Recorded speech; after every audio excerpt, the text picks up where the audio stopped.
The musty smell hit me as I descended the narrow staircase, my arthritic knee protesting with each step. The single bulb cast harsh shadows across what was now, apparently, my new home. A hastily converted basement with concrete floors that chilled my feet through my slippers. I ran my fingers along the wall, feeling the rough texture of exposed foundation where the renovation hadn't quite covered everything. "It's cozy, isn't it?" My daughter Melissa's voice called from the top of the stairs. "Daniel says we got a great deal on the dehumidifier." Before we jump back in, tell us where you're tuning in from, and if this story touches you, make sure you're subscribed, because tomorrow I've saved something extra special for you. I bit back what I really wanted to say. At 65, I hadn't imagined I'd be living in my daughter's basement while hearing the footsteps of my grandson playing directly above my head, in what used to be my sewing room, in what used to be my house. I'm Vivian Chen, and 6 months ago, I signed over the deed to my Portland craftsman to my only daughter and her husband. Now I was sleeping on a pull-out sofa surrounded by storage boxes and holiday decorations, wondering how the woman who had put herself through nursing school while raising a child alone had somehow become invisible in her own home. When I was 32, I purchased this house with money from my divorce settlement and years of careful saving. It wasn't grand, a modest 3-bedroom craftsman in a middle-class neighborhood, but it had good bones and a garden that bloomed with rhododendrons in the spring. Most importantly, it was mine. For a woman who had left her marriage with little more than her nursing degree and a 5-year-old, ownership meant security. Over the next 30 years, I poured everything into this house. I replaced the roof after saving for 3 years. I sanded and refinished the hardwood floors myself, spending weekends on my hands and knees while Melissa watched cartoons in the only furnished room. I planted the Japanese maple that now towers over the front yard, a sapling that cost an entire month's disposable income back then. When Daniel first came into Melissa's life during her final year of college, I had reservations. He had a certain calculated charm, always saying exactly the right thing, but his eyes remained cold when he smiled. He came from a family with old Seattle money, and that background informed everything from his tailored clothes to the way he subtly corrected Melissa's table manners. "He makes me feel safe, Mom," Melissa had said, twisting her hair the way she'd done since childhood. "Like I don't have to worry about anything." I understood the appeal. Hadn't I married Melissa's father for similar reasons? A surgeon who promised stability, only to leave me for his younger receptionist once I'd put him through the demanding years of his residency. I'd learned the hard way that security you don't create yourself is an illusion. Still, I kept my concerns to myself. Melissa deserved her chance at happiness, and mothers who criticize their daughters' choices often end up estranged. So I smiled at their engagement, contributed what I could to their extravagant wedding, while Daniel's parents covered the bulk with barely concealed condescension, and told myself that at least my daughter would never worry about money. I hadn't anticipated how quickly Daniel would identify me as an obstacle to his perfect life plan. "Vivian," he said one evening last fall, using my first name as he always did, never Mom or even Mrs. Chen. "We've been thinking about your situation." We were finishing Sunday dinner, a tradition I'd maintained since Melissa was little. Daniel had been unusually attentive, refilling my wine glass twice, something that should have warned me. "My situation?" I asked, setting down my fork. Melissa stared at her plate. "Your retirement, Mom. The house. It's becoming a lot for you to manage alone." "I manage fine," I replied, thinking of the new rain gutters I'd installed myself just the previous month. Daniel leaned forward, his expression a practiced mix of concern and decisiveness. "The stairs aren't getting any easier on your knee, and the property taxes keep rising while you're on a fixed income.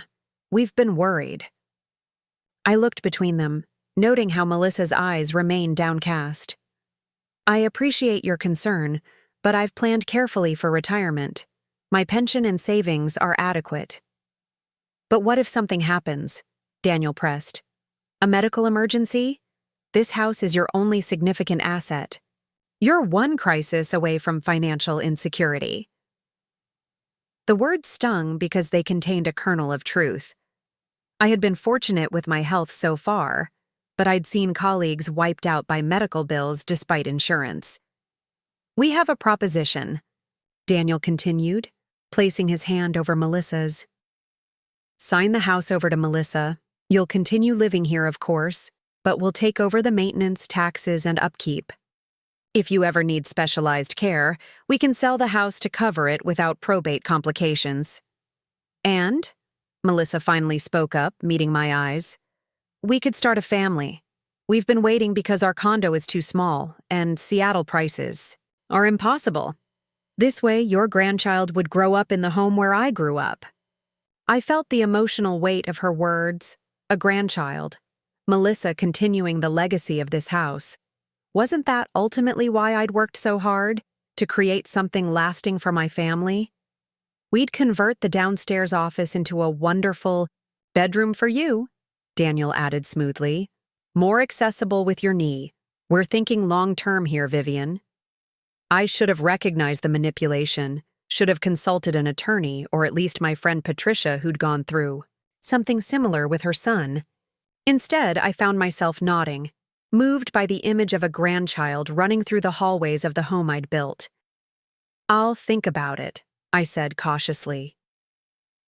3 weeks later, I signed the papers transferring ownership to Melissa with a verbal agreement that I would have lifetime rights to live in the house.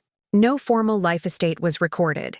Daniel had assured me it wasn't necessary between family, and I had trusted his law school background. The wonderful bedroom never materialized. Instead, renovations began immediately, but focused on the kitchen and master bathroom. Daniel's taste ran to stark modernism, and my cozy craftsman details began disappearing. The stained glass window inserts I'd found at a salvage yard, the hand-carved banister I'd refinished, the vintage light, fixtures I'd collected over decades. We're improving the property value, Daniel explained when I expressed concern, making it more appealing to today's market. I wondered why market appeal mattered if they planned to raise their family here, but kept my thoughts to myself. 3 months after I signed the deed, Melissa announced her pregnancy, and their plans changed overnight. My bedroom would need to become the nursery. It has the best natural light, Mom. And the downstairs office remodel was now not in the budget with baby expenses.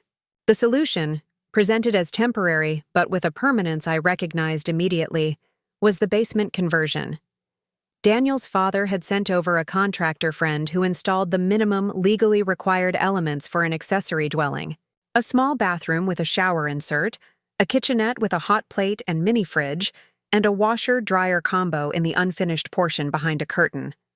It's actually a trendy setup, Melissa insisted, showing me Pinterest photos of basement apartments that bore no resemblance to my new accommodations, like a studio in the city.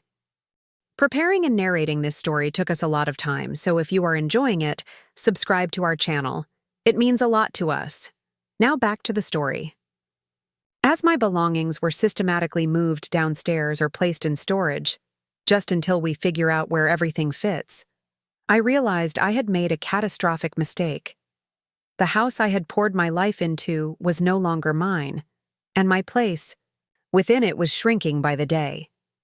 The basement was cold in Portland's damp winters, with heating that never quite reached the thermostat's promised temperature. Upstairs, I could hear the sounds of my former life. Dinner parties I wasn't invited to join, discussions about further renovations to erase my imprint on the house. Daniel's voice carrying as he explained to a visitor that his mother-in-law needed more supervision these days. I was 65, with a mind as sharp as ever and a body that, despite an arthritic knee, remained active and capable.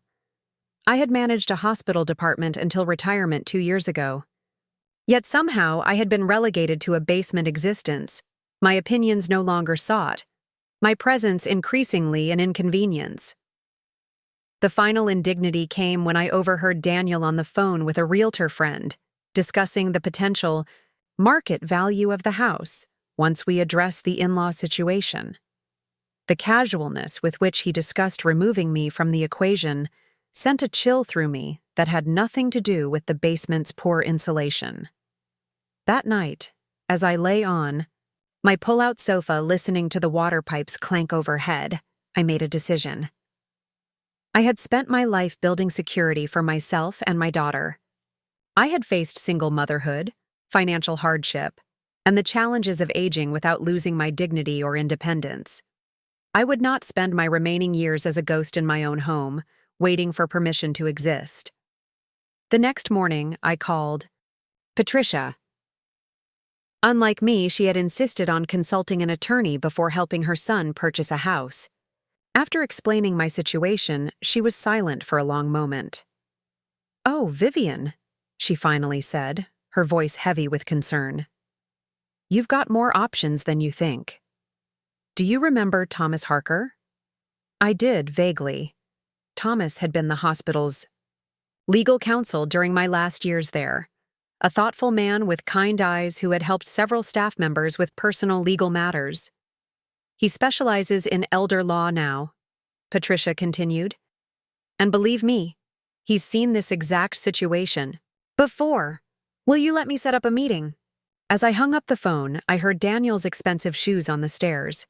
He knocked perfunctorily before opening the door to my basement apartment. "Vivian, we're having some colleagues over tonight. Could you make yourself scarce? Maybe visit that friend of yours. What's her name?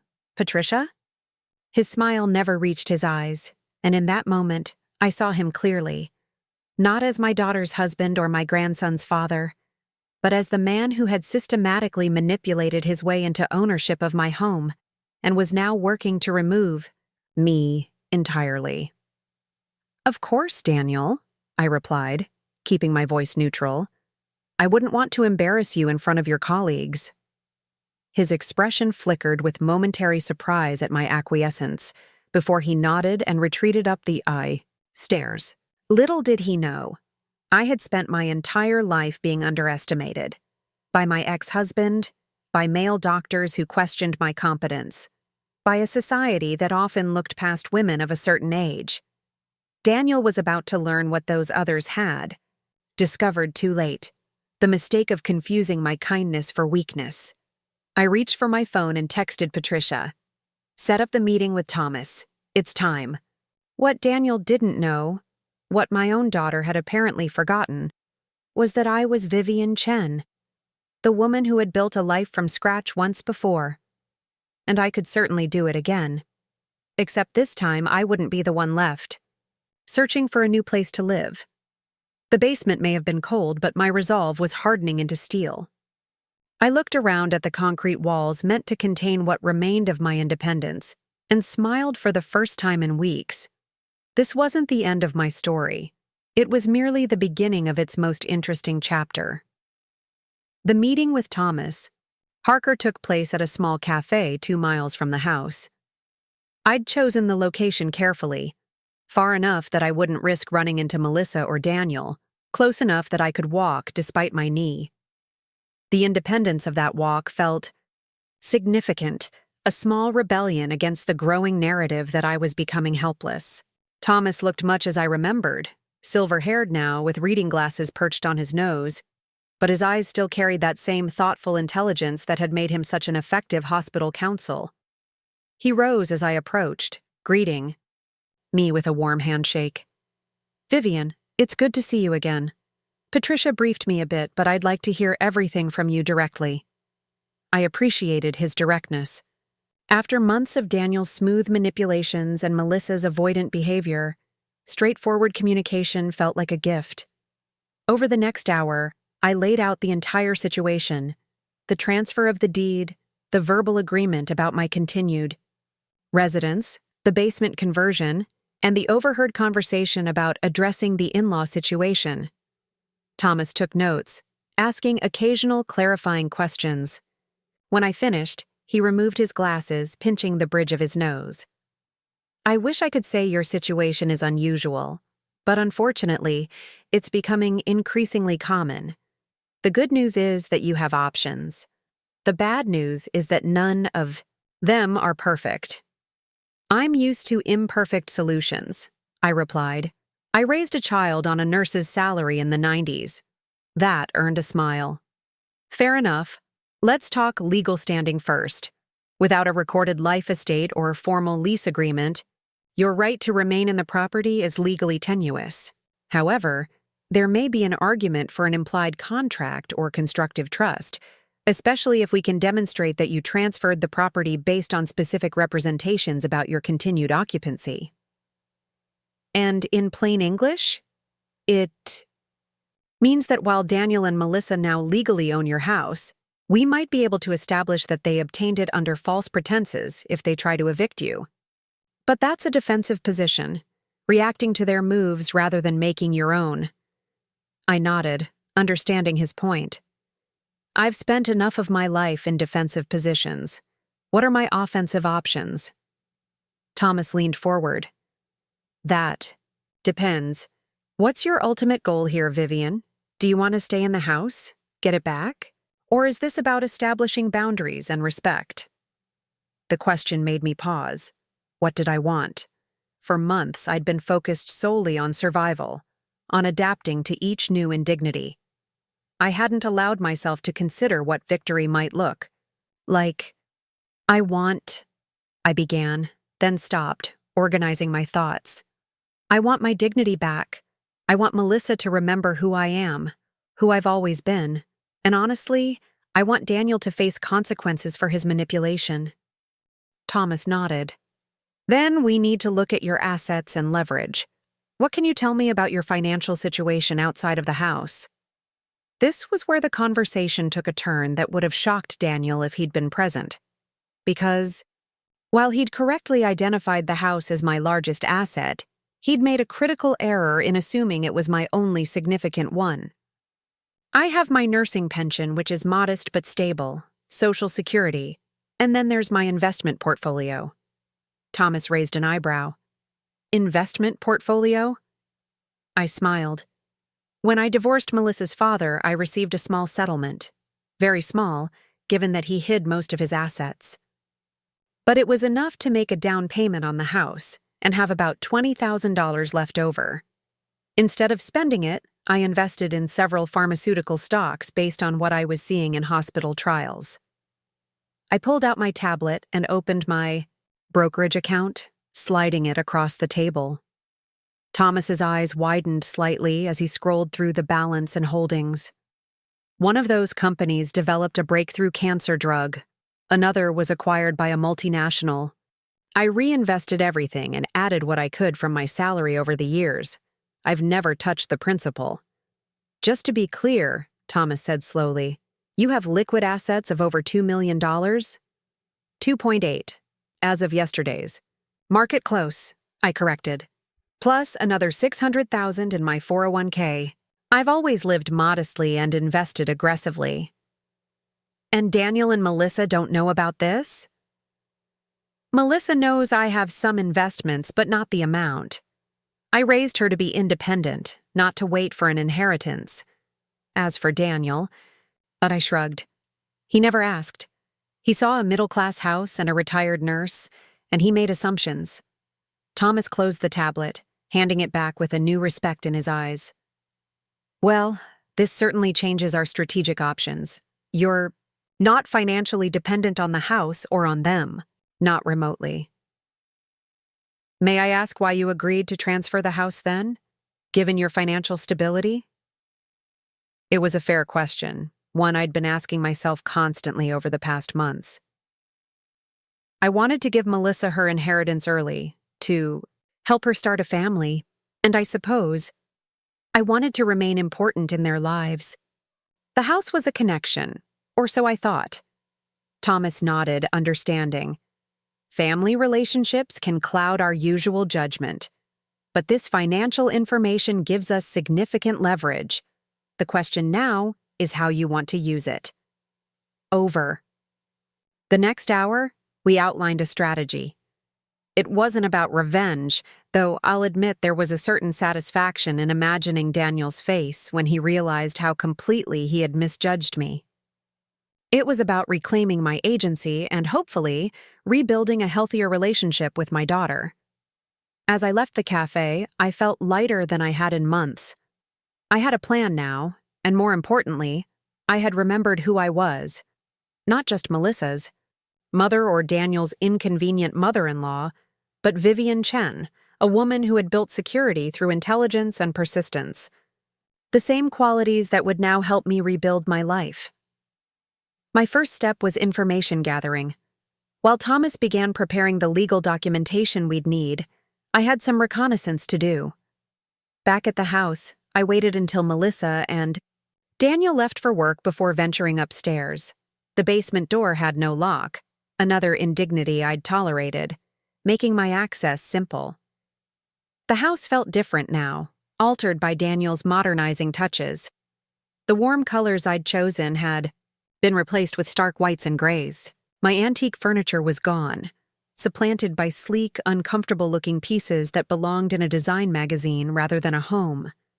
Family photos had been relegated to a single gallery wall, artfully arranged but emotionally sterile. I moved, quietly to Daniel's home office, formerly my sewing room. The computer was password protected, of course, but I wasn't interested in digital snooping. Instead, I went to the filing cabinet, which Daniel, like many of his generation who still distrusted cloud storage, used for important documents. The bottom drawer contained what I was looking for: financial records. I photographed bank statements, mortgage documents. They had taken out a home equity line of credit against my house within weeks of the transfer. Credit card statements, showing substantial debt, and an interesting letter from Daniel's law firm. This last item confirmed what Patricia had heard through her social connections.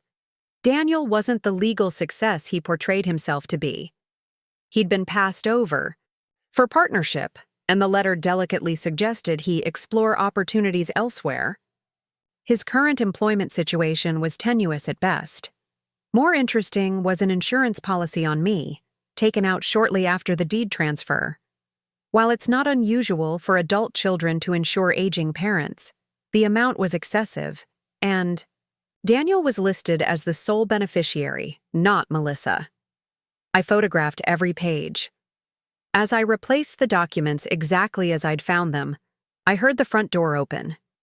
Quickly closing the drawer, I moved to the window, pretending to adjust the blinds as if I'd just come up to get better light. "Mom?" Melissa's voice called out. "What are you doing up here?" I turned, projecting casual confusion. "Oh, hello, sweetheart. I was just letting in some sunlight. The basement gets so dark and my eyes aren't what they used to be for reading." Melissa stood in the doorway, her pregnancy now showing beneath her loose sweater. Her face held that mixture of guilt and annoyance I'd grown accustomed to, the look of someone who knows they're behaving badly, but prefers to blame the victim rather than confront their own actions. "You know Daniel doesn't like people in his office," she said, exactly as she would have spoken to her 5-year-old son. "Oh, is this his office now?"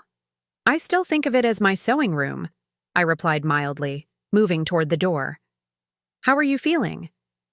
The morning sickness better?"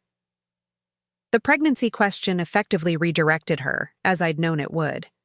As she launched into a detailed update of her symptoms, I guided us downstairs to the kitchen, away from the evidence of my investigation. Later that evening, I uploaded the photos to a secure cloud account Thomas had set up for me. His response was immediate. "This is very helpful, especially the insurance policy. Let's meet again tomorrow." The next day, Thomas confirmed what I'd suspected. They're in financial trouble. The home equity loan, the credit card debt. Daniel's been creating an image of success while actually digging a deeper hole. I'd wager the renovations were an attempt to increase the home's value for another loan or potential sale. And the insurance policy? Thomas's expression darkened. "That's concerning. $2 million on a healthy 65-year-old with no explanation? Combined with the in-law situation comment you overheard, it's not proof of nefarious intent, but it's troubling." "What's our next move?" I asked. "It's time to bring in additional expertise." I have a colleague who specializes in financial investigations. With your permission, I'd like him to dig deeper into Daniel's activities. Meanwhile, we need to secure your legal position. The plan we developed was methodical. First, Thomas prepared a formal letter asserting my right to occupancy based on the verbal agreement made at the time of the property transfer. This would establish a paper trail if Daniel tried to evict me.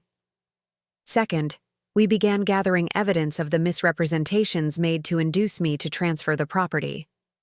Most importantly, Thomas connected me with Catherine Winters, a forensic accountant, who specialized in tracing financial misdeeds. If Daniel had misappropriated funds, taken out the insurance policy fraudulently, or committed other financial irregularities, Catherine would find them. While these professionals worked behind the scenes, I maintained my compliant facade. I continued to retreat to my basement when asked, to accept exclusion from family meals, to pretend I didn't notice when more of my possessions mysteriously disappeared from the main house.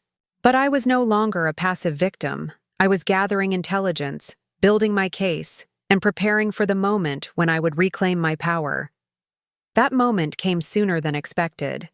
3 weeks after my initial meeting with Thomas, Catherine called with unsettling news.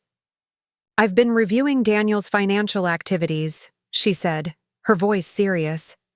"There's a pattern here that goes beyond normal debt or poor money management.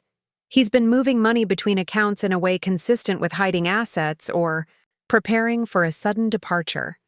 And he recently inquired about borrowing against that insurance policy on you."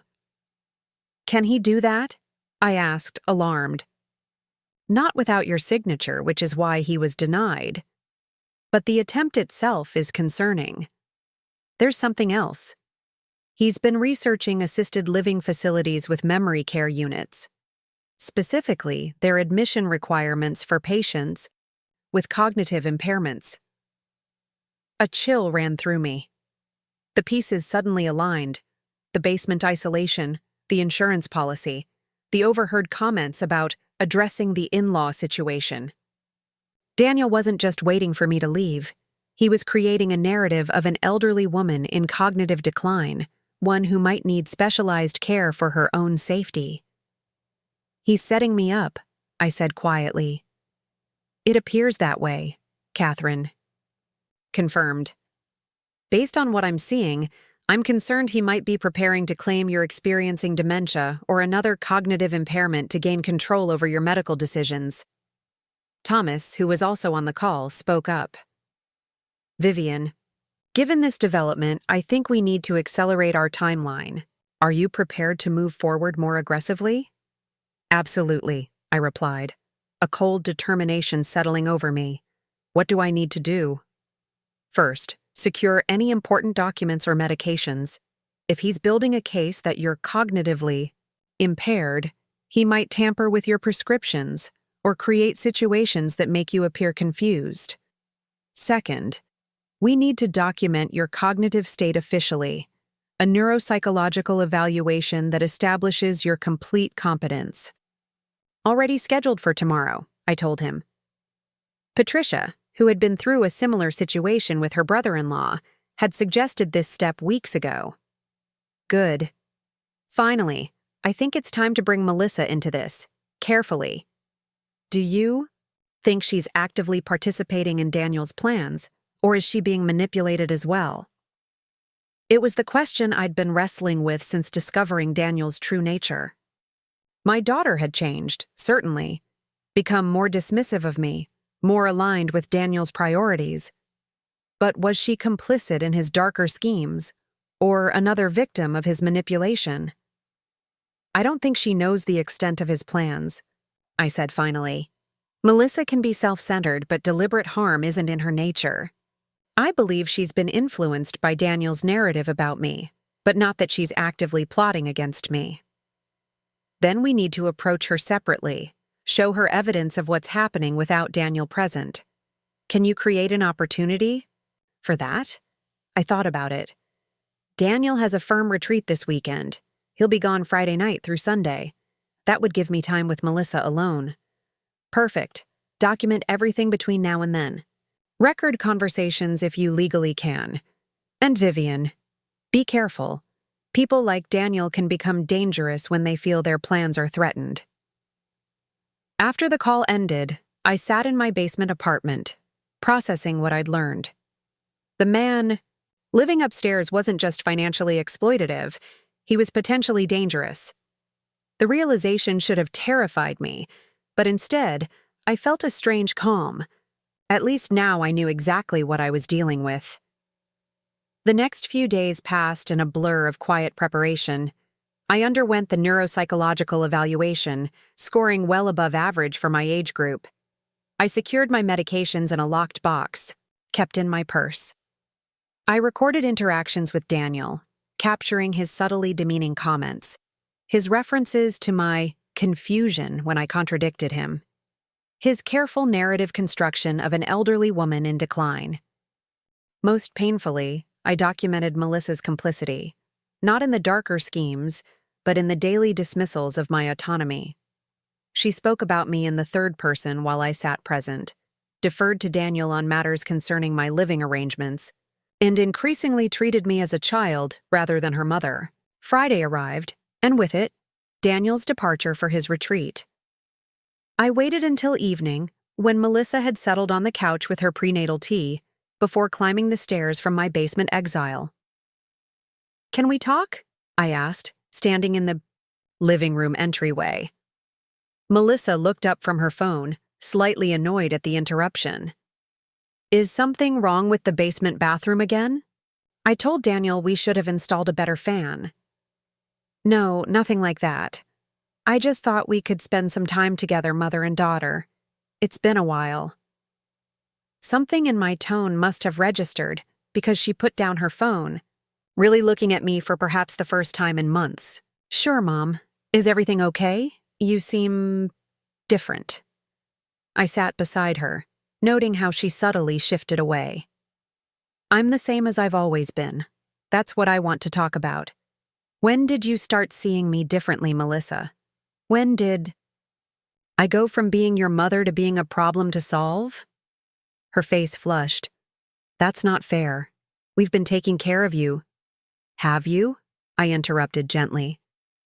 "Or have you been systematically removing me from my own life? Think about it, sweetheart. 6 months ago, I was living independently in my own home. Now I'm in a basement with no privacy, treated like an unwelcome guest in the house I spent 30 years creating." "You agreed to the arrangement," she protested. Daniel says many things, but I'd like to hear what you think, without his interpretation." She hesitated, and I saw a flicker of the daughter I remembered. Thoughtful, kind, capable of recognizing right from wrong. "The basement is really awful, isn't it?" she finally admitted in a small voice. "Yes, it is. And it's not what was promised when I signed over the house. Daniel said we couldn't afford the remodel for your bedroom right away, that the basement was temporary until the baby came and we figured out the finances." She rubbed her pregnant belly unconsciously. "But then there were the kitchen renovations, and his car needed replacing, and somehow the temporary solution became permanent," I finished for her. "Melissa, I need to show you something, and I need you to look at it with clear eyes, not through Daniel's perspective." I opened my tablet and pulled up the folder I'd prepared, photos of the insurance policy, the researched memory care facilities, the financial evidence Catherine had compiled of Daniel's mounting debt and suspicious activities. As Melissa scrolled through, her face paled. "This can't be right," she whispered. "Daniel wouldn't. He couldn't." I had the same reaction, I said gently. "It's hard to accept that someone we trust could be so calculating. But the evidence is there. He's been building a narrative that I'm in cognitive decline. He's researched how to have me committed to memory care against my will. And he's taken out a life insurance policy that would benefit him substantially if something happened to me." Tears spilled down her cheeks. "Why would he do this? We have enough. We have the house." "You have a house with a large home equity loan against it," I corrected. Daniel's finances are in trouble. His position at the firm is tenuous. And there's a simple solution to his problems. An elderly mother-in-law with apparent cognitive issues who requires expensive care and whose death would provide a substantial insurance payout. No, Melissa shook her head vehemently. That can't be what he's planning.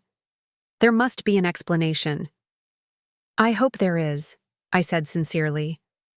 I want to be wrong about this, Melissa. But regardless of his intentions, the fact remains. I was promised a place in this home, not relegated to a basement existence. That agreement has been broken, and I need to protect myself. What are you going to do? She asked, fear creeping into her voice. I took her hands in mine, feeling the wedding ring Daniel had placed there, wondering if she knew it was a cubic zirconia rather than the diamond he'd claimed. Another deception among many. I'm going to reclaim my independence and dignity. I've consulted with an attorney. There are legal grounds to challenge the property transfer based on the broken promises and potential fraud involved. But I wanted to talk to you first, daughter to mother, without lawyers between us. You'd take the house back? Her voice broke. Where would we go, with the baby coming? The question demonstrated how completely she still misunderstood my financial reality. Melissa, listen carefully. I don't need the house. I have resources you don't know about. Substantial resources. What I need is respect and honesty. I showed her my investment portfolio. Her eyes widened as she processed the numbers. Where did this come from? 30 years of careful investing and living below my means. I'm not the destitute widow Daniel assumed me to be. I never was. Does Daniel know about this? No, and I'd prefer to keep it that way for the moment. I could see the wheels turning in her mind, reassessing everything she thought she knew about her mother. Melissa, I don't want to destroy your marriage or take away your home. But I will not be manipulated, marginalized, or potentially harmed by Daniel's schemes. What do you want then? She asked quietly. First, acknowledgement of what's happened. Second, a legal agreement protecting my rights and assets going forward. And third, a decision from you about what kind of relationship we're going to have. One based on truth and mutual respect, or one controlled by Daniel's narratives. She was silent for a long moment, tears streaming down her face. I don't know what to do, Mom. I'm having his baby. We built this life together. A life built on manipulation isn't sustainable, sweetheart. Sooner or later, the foundation crumbles. I squeezed her hands. You don't have to decide everything tonight. But Daniel returns on Sunday, and I need to know if you're going to tell him about this conversation. She shook her head. No, I need time to think, to figure out what's true. That's fair. I'll give you space. I stood to return to the basement, then paused. One more thing, Melissa. I've arranged for a security system to be installed in the basement apartment. Tomorrow, with your permission, of course. Just a simple camera and door sensors. You think you need security from us? From your family? The hurt in her voice was genuine. Not from you, I replied carefully. But I've learned it's wise to document everything when dealing with someone who might be constructing a false narrative. She nodded slowly, understanding dawning. Install whatever you need, Mom. As I descended the stairs to my basement apartment, I felt the weight of the conversation settling between us. I had finally spoken my truth, shown Melissa the evidence of Daniel's manipulations. Whether she would fully accept it remained to be seen, but a crack had appeared in the facade he had so carefully constructed. Saturday passed quietly. Melissa stayed mostly in her bedroom, emerging only for meals which she took back upstairs. I respected her need for space, using the time to coordinate with Thomas about next steps. The security system was installed, discreetly, small cameras covering the basement entrance and my sleeping area. door sensors that would alert my phone if anyone entered while I was out.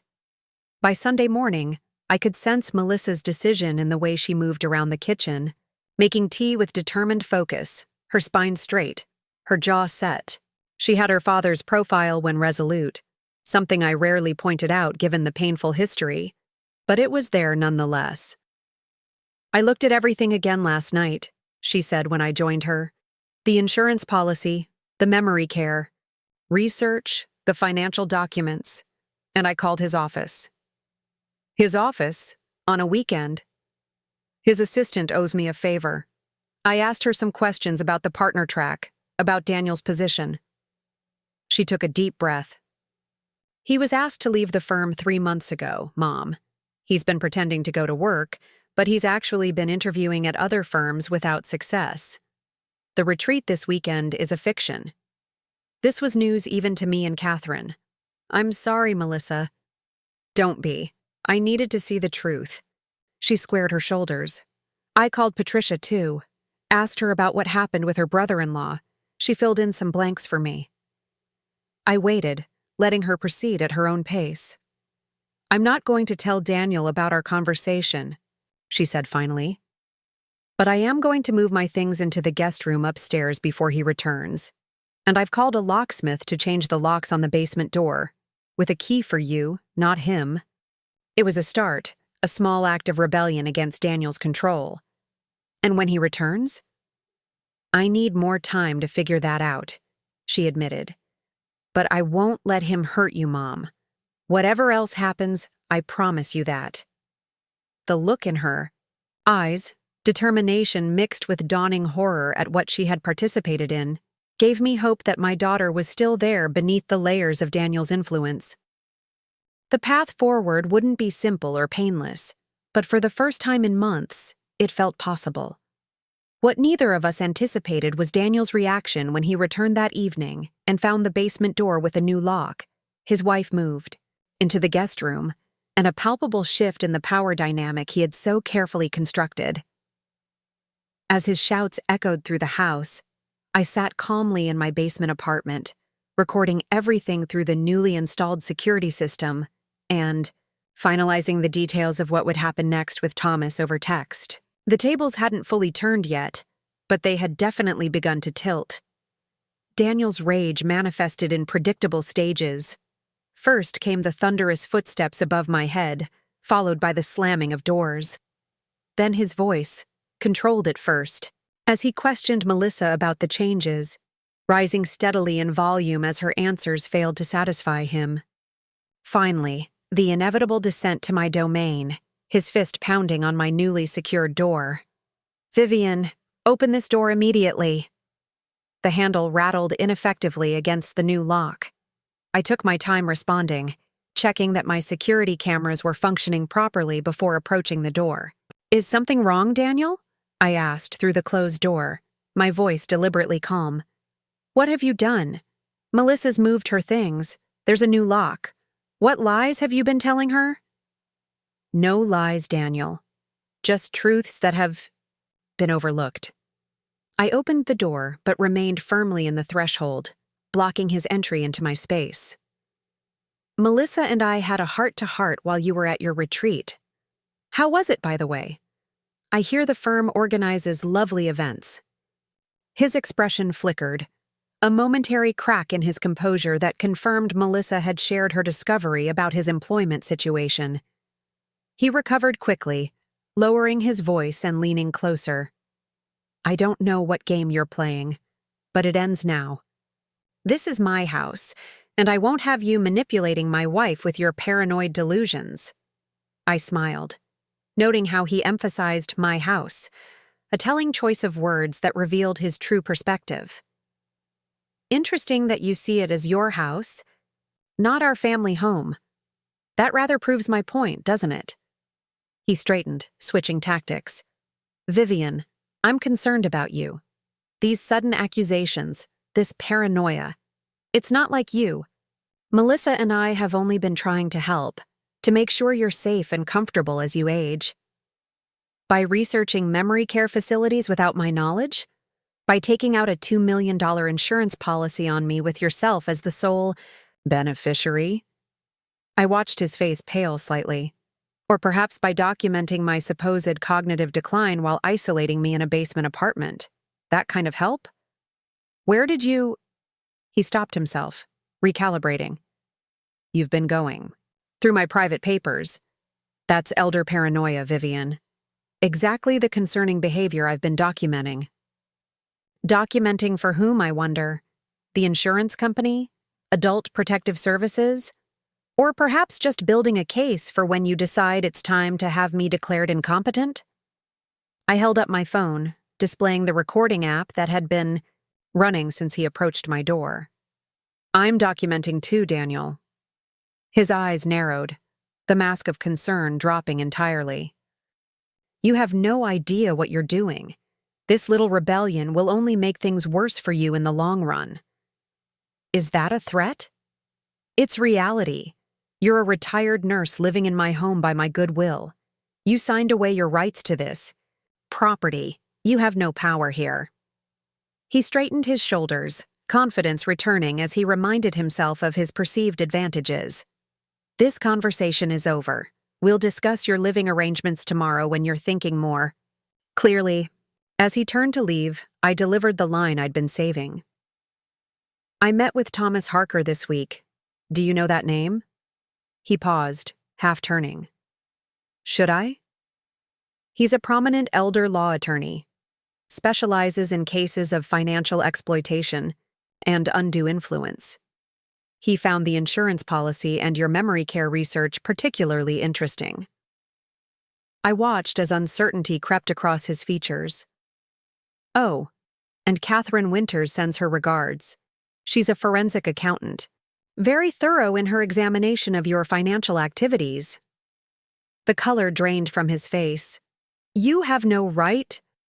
I have every right to protect myself, Daniel, just as you had every right to protect your interests, though your methods were considerably less ethical than mine. I began to close the door. I suggest you use tonight to consider your options. They're fewer than you think. I shut the door firmly, engaging the lock with a satisfying click. Through the solid wood, I heard him standing there for several moments before finally retreating up the stairs. The security camera in the hallway showed him pausing at the top, looking back down with an expression I couldn't quite interpret. Rage, certainly, but underneath it something more calculating. It was the look of a man reassessing the battlefield, realizing his opponent was not the easy target he had assumed. Sleep came surprisingly easily that night. Perhaps it was the security of the new locks, or the relief of finally acting rather than merely enduring. Or perhaps it was simply the knowledge that, whatever happened next, I had reclaimed my agency in the situation. Morning brought a text from Melissa. He's gone to the office. We need to talk. Coming down. I met her at the door, noting the shadows beneath her eyes that spoke of a sleepless night. She cradled her belly protectively as she entered, sitting heavily on my small sofa. He spent hours trying to convince me you're having a mental break, she began without preamble. Said your accusations are symptoms of paranoid delusions common in early dementia.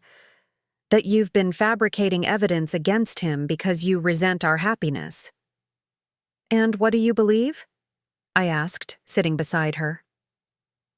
I believe the evidence I saw with my own eyes. Her voice broke slightly. The insurance policy, the memory care research, those weren't fabrications. And when I confronted him about lying about his job, he changed. It was like watching a mask slip. I nodded, giving her space to continue. He said everything he's done has been for us, for the baby, that sometimes difficult decisions have to be made for the greater good of the family. She looked up, her eyes haunted. He was talking about you, Mom, about addressing the in-law situation permanently. Did he threaten you? I asked sharply. Not explicitly, but he made it clear what would happen if I didn't support him. How we'd lose everything. The house, our lifestyle, our standing with his family. She took a shaky breath. Then he told me about a specialist he wants me to speak with, someone who could help us understand your condition and the difficult steps we might need to take. My blood ran cold at the implications. Daniel was accelerating his timeline, trying to regain control of the narrative. Melissa, I think it's time we move to the next phase of our plan. Our plan? She echoed. Thomas and I have prepared for this possibility. I had hoped for a more gradual approach, but Daniel's reaction suggests we don't have that luxury. I pulled out my phone, sending a pre-arranged text to Thomas. Do you feel safe remaining in the house with Daniel? She hesitated, her hand moving protectively over her belly again. I don't think he'd hurt me physically. The baby is his legacy, his proof of success.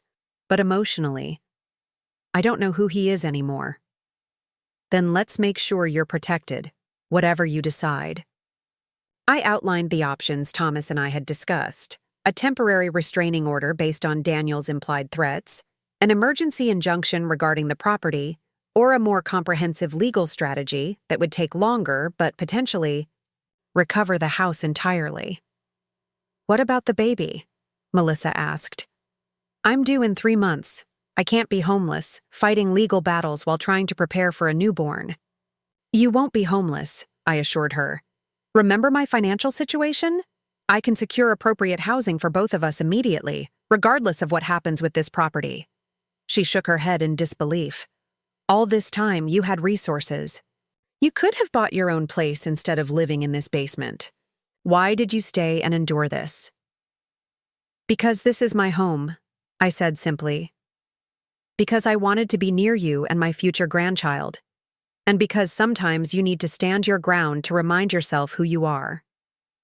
The doorbell interrupted our conversation. Checking the security camera feed on my phone, I saw Thomas standing on the front porch, along with a woman I recognized from photos as Catherine Winters and 2 uniformed police officers. Perfect timing, I murmured. Melissa, would you let them in? I think Daniel might have set events in motion that he's going to regret. As she went upstairs, I took a moment to center myself. The coming hours would be challenging, but also liberating. After months of strategic patience, it was finally time to reclaim what was mine. Not just my physical home, but my dignity and security. Thomas and Catherine entered my basement apartment with professional composure, though I caught the flicker of distaste in Thomas's expression, as he noted the conditions Daniel had considered appropriate for me. Mrs. Chen, the female officer began after introductions. We're responding to a report filed this morning by Daniel Reynolds concerning a vulnerable adult potentially in need of protective services.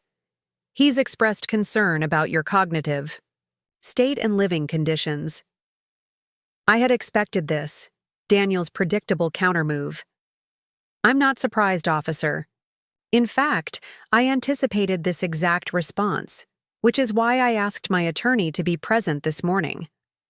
Thomas stepped forward smoothly. My client has been subjected to a systematic campaign of isolation and manipulation, consistent with elder financial exploitation. We've documented everything, including Mr. Reynolds' attempt to have her declared incompetent shortly after taking control of her property and establishing himself as beneficiary of a large insurance policy on her life. He handed the officers a folder containing the neuropsychological evaluation I'd completed, documentation of Daniel's financial activities compiled by Catherine, and evidence of the property transfer under what legal terms called undue influence. Additionally, Thomas continued, we have reason to believe Mr. Reynolds may attempt more drastic measures, given that his initial plans have been discovered. The male officer reviewed the documents with a frown. These are serious allegations. We'll need statements from everyone involved. Of course, I agreed. And I'm prepared to demonstrate my cognitive competence to any legitimate medical professional. What I'm not willing to do is submit to evaluations arranged by the person attempting to exploit me. Over the next 2 hours, the officers took detailed statements from me, Melissa, Thomas and Catherine. When Daniel returned home unexpectedly in the middle of this process, his shock at finding police officers in his living room quickly morphed into controlled outrage. "This is exactly what I was concerned about," he told the officers, his voice calibrated to convey reasonable concern. "My mother-in-law has been exhibiting increasing paranoia, making wild accusations.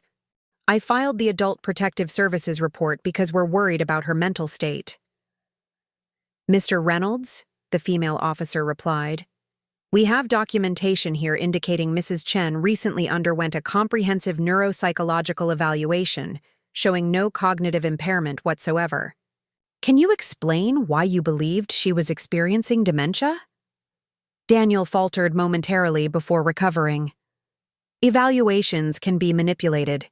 She's been experiencing memory lapses, confusion, paranoid ideation, classic signs of early-stage dementia. My wife has witnessed it too." All eyes turned to Melissa, who stood with her arms wrapped protectively around her belly. "That's not true," she said quietly. "Mom has been completely lucid and consistent. You're the one who kept suggesting she was confused whenever she disagreed with you." The betrayal in Daniel's eyes would have been almost pitiful if not for the cold calculation I could see working behind them. He was reassessing, determining which lies could still be salvaged. "Melissa is pregnant, emotionally vulnerable," he tried. "She's being manipulated by her mother, who's clearly resentful about our happiness and success." Catherine stepped forward. "Actually, Mr. Reynolds, I've completed a forensic analysis of your financial situation. You were terminated from your position 3 months ago, have accumulated substantial debt, and have been systematically misrepresenting your financial status to your wife while researching how to access funds from an insurance policy on your mother-in-law." The officers exchanged glances. "Mr. Reynolds, these are serious allegations. We'll need you to come to the station to answer some questions." "This is ridiculous," Daniel sputtered. "You can't possibly believe—" "We also have documentation of your inquiries about involuntary commitment procedures," Thomas interjected calmly. "Combined with the insurance policy and your documented financial distress, it presents a concerning pattern." As the officers began explaining that Daniel would need to accompany them for questioning, I caught Melissa's eye across the room. Her face held a mixture of grief and resolution, mourning the man she had thought she married while accepting the reality of who he actually was. The following weeks unfolded with the methodical precision of legal proceedings. Daniel was not arrested that day, but the Adult Protective Services report he had filed against me backfired spectacularly, triggering an investigation that ultimately revealed the full extent of his financial manipulations and planning. Thomas filed an emergency injunction preventing any changes to the property ownership while the case was pending. More significantly, he initiated proceedings to void the original property transfer on grounds of undue influence and misrepresentation. Melissa, after considerable soul-searching, filed for divorce. Her decision was cemented when Catherine's investigation revealed that Daniel had been systematically draining their joint accounts to establish a separate financial life, one that apparently didn't include his pregnant wife. "I feel so foolish," she confessed to me one evening as we sat in the living room of the temporary apartment I had rented for us near the hospital where she'd be delivering. "I believed everything he told me, about his career, about our finances, about you. How could I have been so blind?"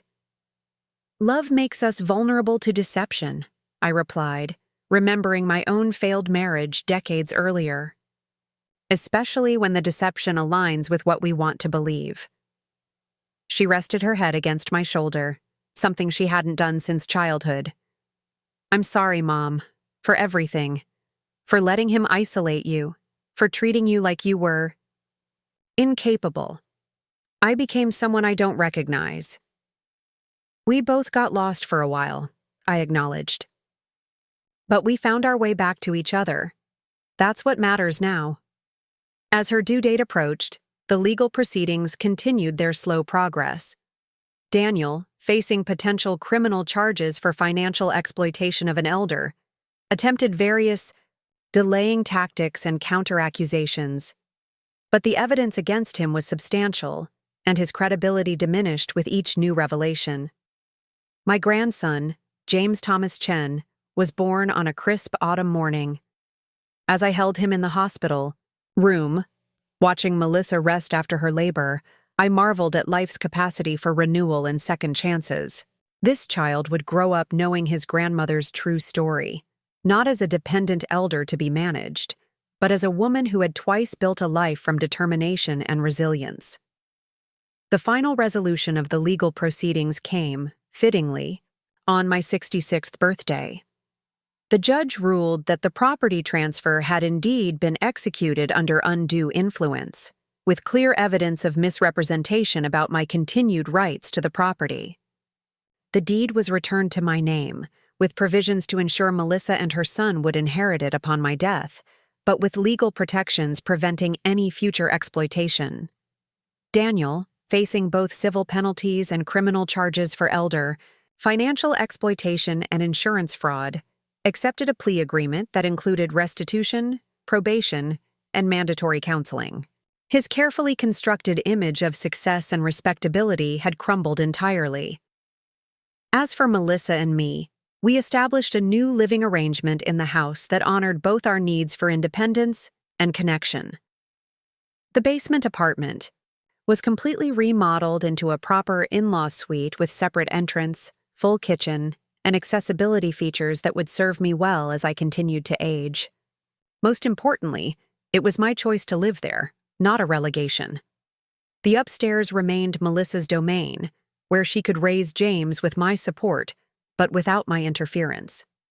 Our relationship, tested and ultimately strengthened by Daniel's manipulations, found a new equilibrium based on mutual respect and clearer boundaries.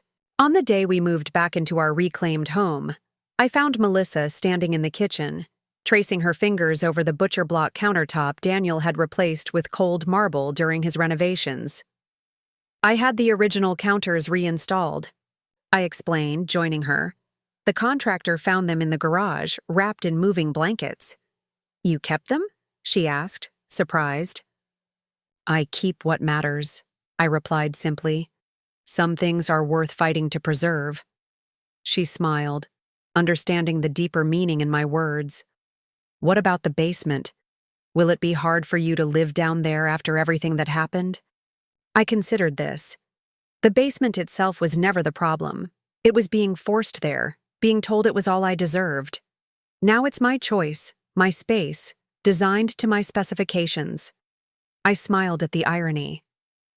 Besides, I've discovered I actually prefer having my own entrance. I've started dating again. Her eyebrows shot up. Dating? Mom, you're full of surprises. Thomas introduced me to his brother-in-law. He's a retired architect, widowed 3 years ago. We're taking things slow, but he appreciates a woman who knows the value of financial independence. Melissa laughed, the sound brightening the kitchen in a way that Daniel's expensive renovations never had. I'm happy for you, Mom. You deserve everything good. So do you, sweetheart. And James deserves to grow up in a home where power isn't used to diminish others, where aging is treated with respect rather than contempt. He will, she promised, her hand finding mine on the counter. I've had an excellent teacher in resilience. Later that evening, as I settled into my new bedroom in the remodeled basement apartment, I reflected on the journey of the past year. I had gone from homeowner to basement exile to reclaiming my property and my autonomy. The path had been painful, but necessary, not just for me, but for Melissa and James as well. Daniel had underestimated me based on superficial markers. My age, my gender, my seeming financial limitations. It was a mistake many had made before him, confusing kindness for weakness, patience for passivity. In doing so, he had overlooked the core strength that had allowed me to survive as a single mother, to build financial security from modest beginnings, to create a home that would now shelter 3 generations. My phone chimed with a text from Patricia. "Settling in okay? Proud of you, warrior." I smiled at her choice of words. Warrior wasn't a term I would have applied to myself a year ago, but perhaps it fit. Not all battles involve swords and shields. Some are fought with patience, documentation, and the quiet determination to reclaim what is rightfully yours.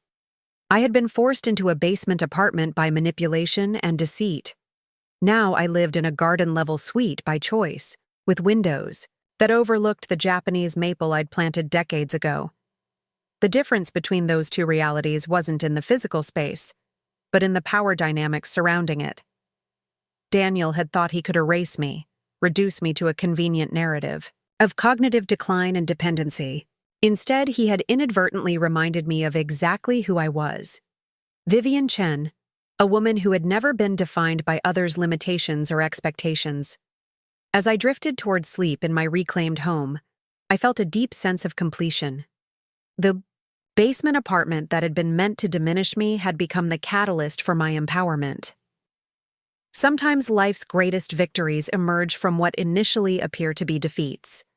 The key is recognizing when being forced into a corner isn't the end of your story, but merely the beginning of a powerful new chapter. 6 months after reclaiming my home, life had settled into rhythms that would have been unimaginable during those dark days in the unfinished basement.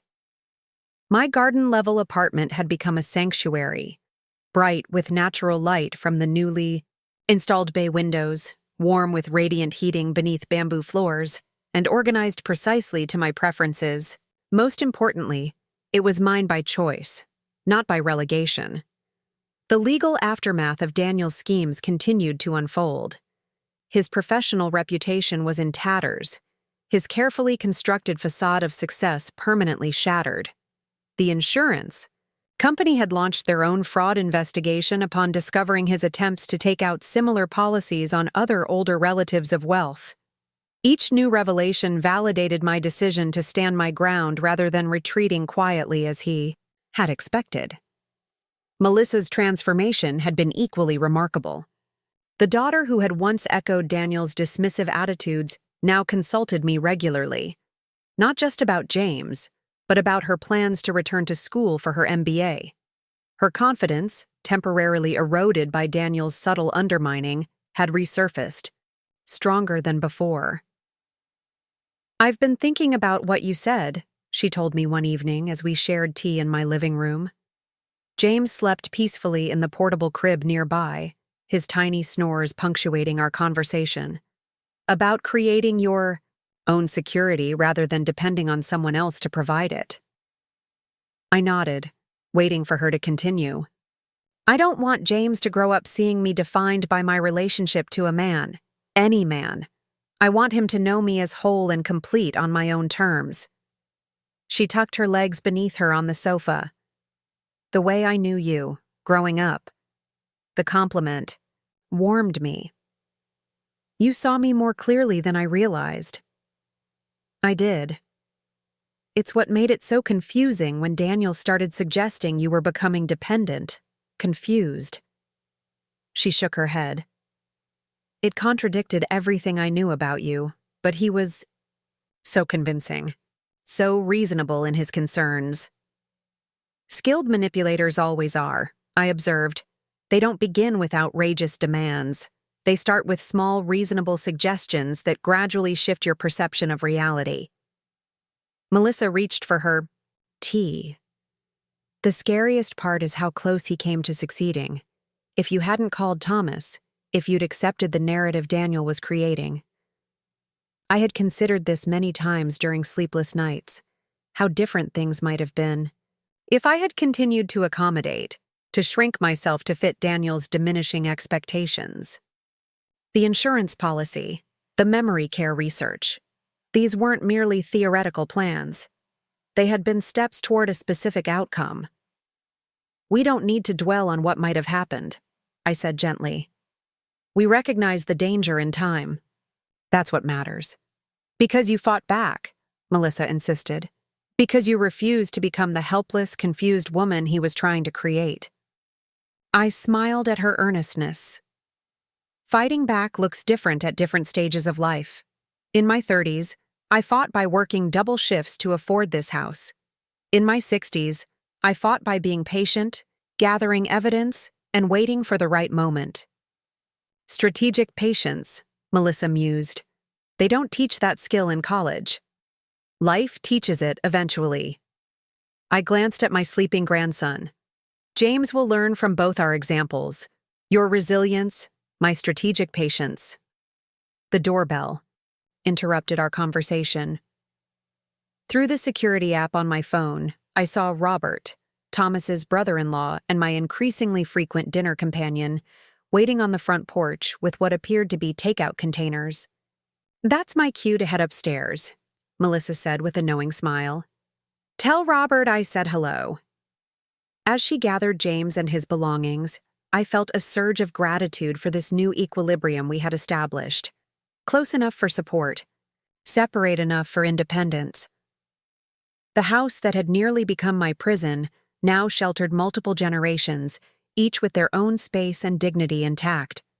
Robert's arrival signaled another aspect of my reclaimed life. At 67, he matched my pace, neither rushing toward commitment nor wasting time with unnecessary games.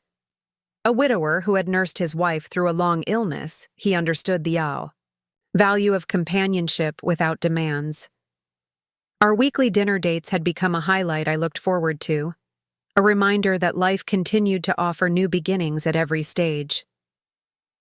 I brought Ty from that place you mentioned, he said, setting the containers on my kitchen counter, though I maintain that it can't possibly compare to the real thing from your trip to Bangkok.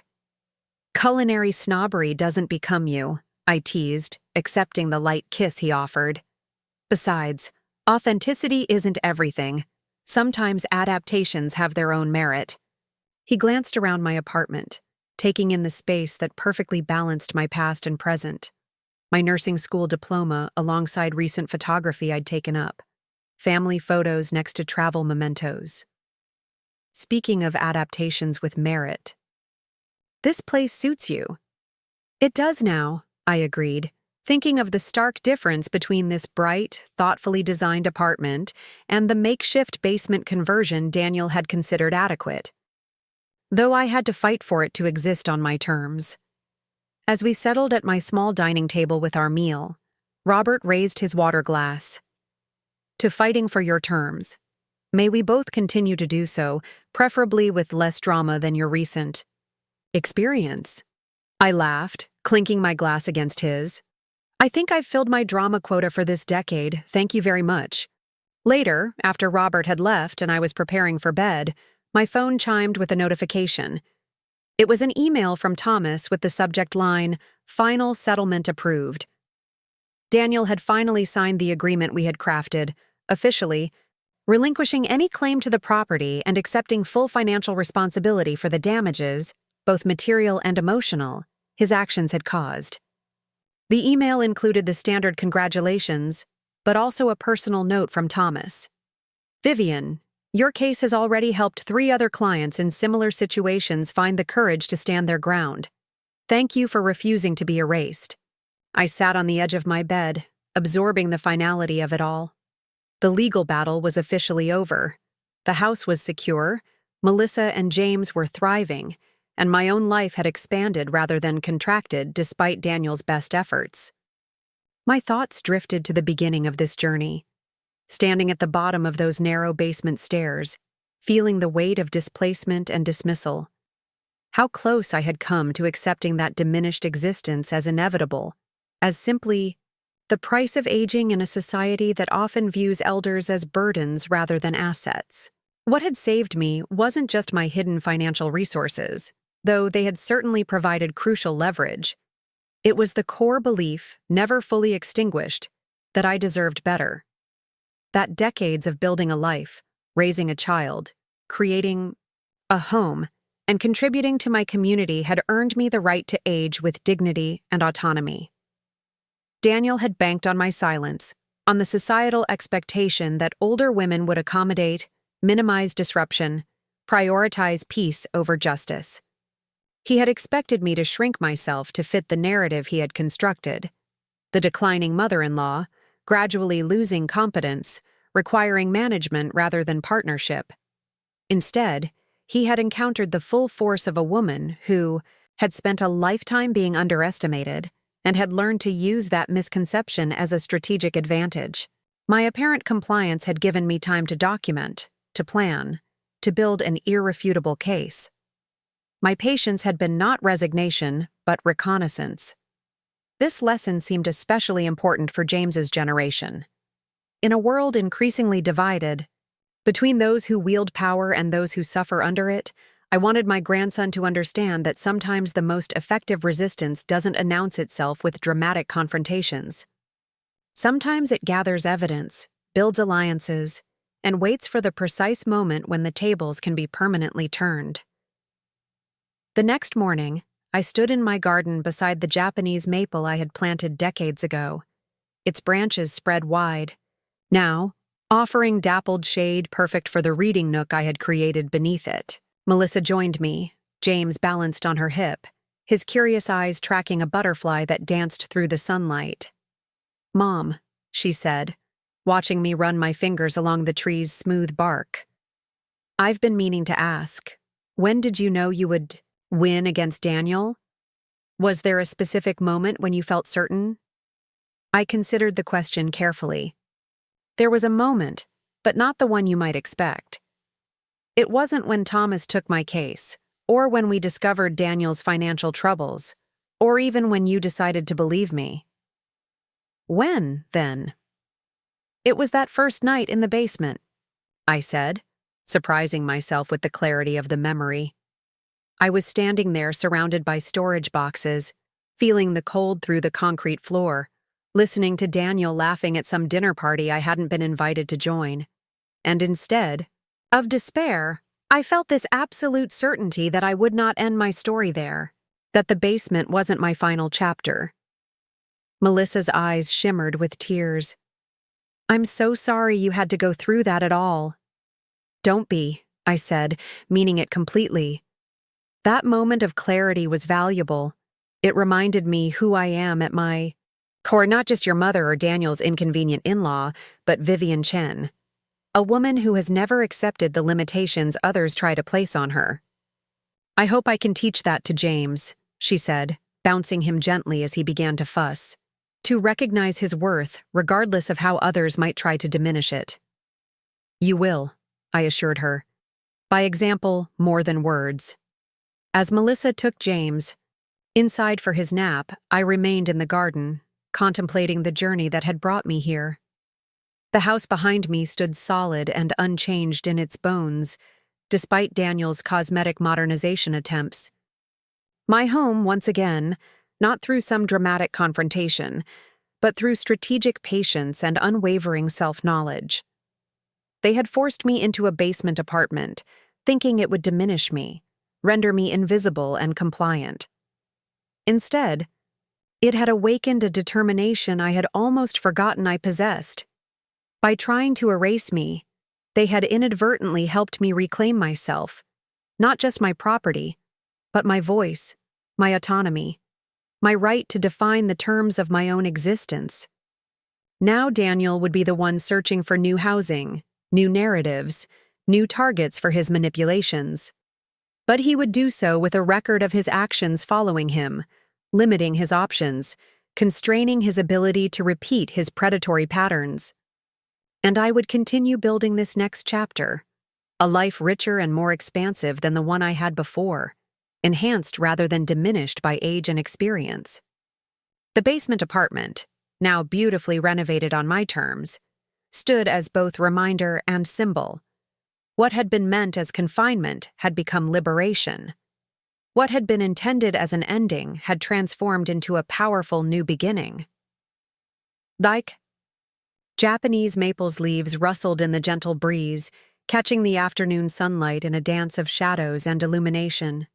Like the tree, I had weathered seasons of both nurturing and neglect, had bent without breaking, had continued to grow even when circumstances were less than ideal. And like the tree, I now offered shelter and wisdom to the generations that followed. They had forced me to move to the basement apartment, but in doing so, they had ultimately forced themselves to face the consequences of underestimating a woman who knew her own worth. It was a lesson I hoped would serve Melissa and James well in the years to come. True power lies not in controlling others, but in refusing to be controlled. In recognizing when to stand your ground, when to gather your evidence, and when to finally say, enough. The house behind me, the garden surrounding me, the life stretching before me, all reclaimed, all on my terms, all testament to the quiet strength that resides in those society too often overlooks. Not bad for a supposed old woman relegated to a basement, I thought with a smile. Not bad at all. Up next, you've got 2 more standout stories right on your screen. If this one hit the mark, you won't want to pass these up. Just click and check them out.